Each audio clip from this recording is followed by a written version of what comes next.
Hey guys, I'm going to show you how to make the bleeding skull candles. So you're going to poke a little tiny hole in the top of your mold.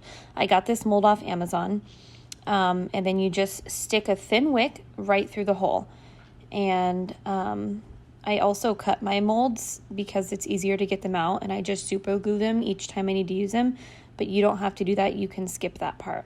And then I'm going to pour my wax in there. I use a blend of paraffin and soy. I found out that that makes the best quality bleeding skull molds. So I fill it up all the way to the top, and then I let it completely harden, and I do put it in the fridge to speed up the process. And I find it's easier to take them out of the mold when they're cold. And then you can fill it up as far as you want or leave a little bit of space. It doesn't matter. I fill mine up all the way to the top. And I wait till the wax is a little bit cooler than usual to pour it in the mold. I don't know, I just find that it makes it look shinier and better. So we're gonna let it dry or harden the whole time.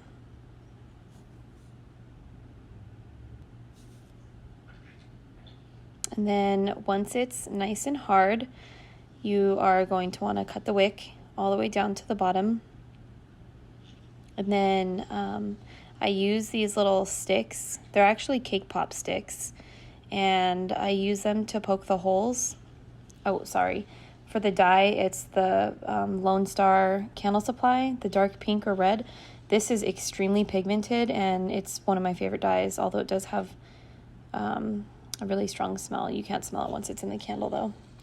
So I use these cake pop sticks to puncture holes into it, and the line is how far I can go before I get to the base, because you don't want to go that far. So I'm just going to poke several holes, but be very careful not to poke holes either to the tip or on any of the sides. And the jaws and the cheeks indent, and so do the eyes inside the mold. So it's really important you kind of look at the inside of your mold before you start poking around, so you know kind of what you're working with. And so I poke several holes and make sure, like I said, not to poke the sides of the walls, because then it'll bleed. And it still does look really cool. Keep in mind, if you do actually accidentally poke a hole and like some of the blood goes on the outside of the skull, it still does look really cool like that. And I don't think anybody would care if there was some blood hanging out of the skull before they burned it. So I'm just going to keep poking all the holes.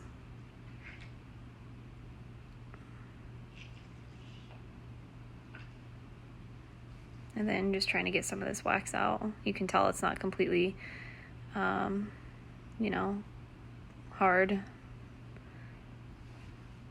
But that should be good. So then I take my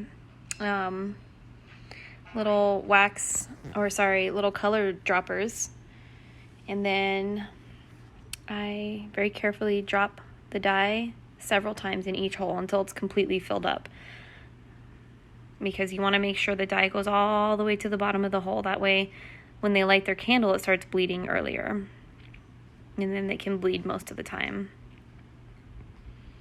So I'll just keep putting the dye in and filling each hole.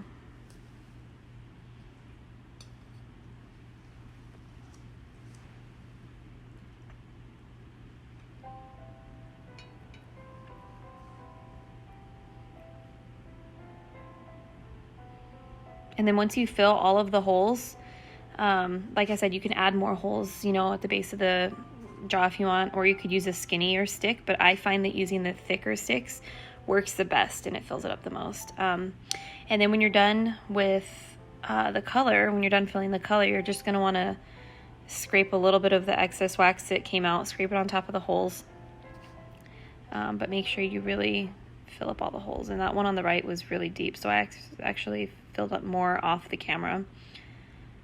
And then you just take the rest of the wax that you put in your, heating bucket, and you're just going to heat it up and put a really thin layer over the top.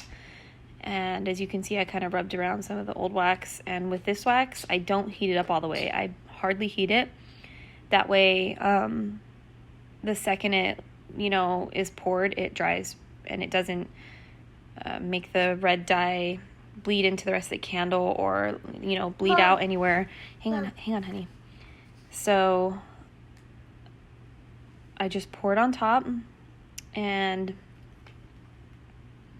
that dries really, really quick. And then once that's dried, I'll take it out of the mold and show you guys.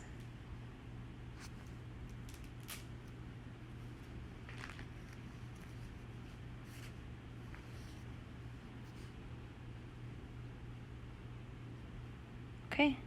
I'm tired. It's pretty dry, and so hang on. Sorry.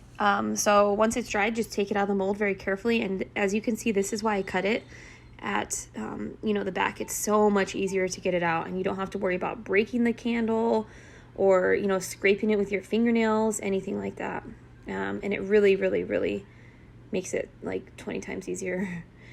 So once you pop it out, you have your pretty perfect bleeding skull. These are going really fast in my shop right now. I hope you guys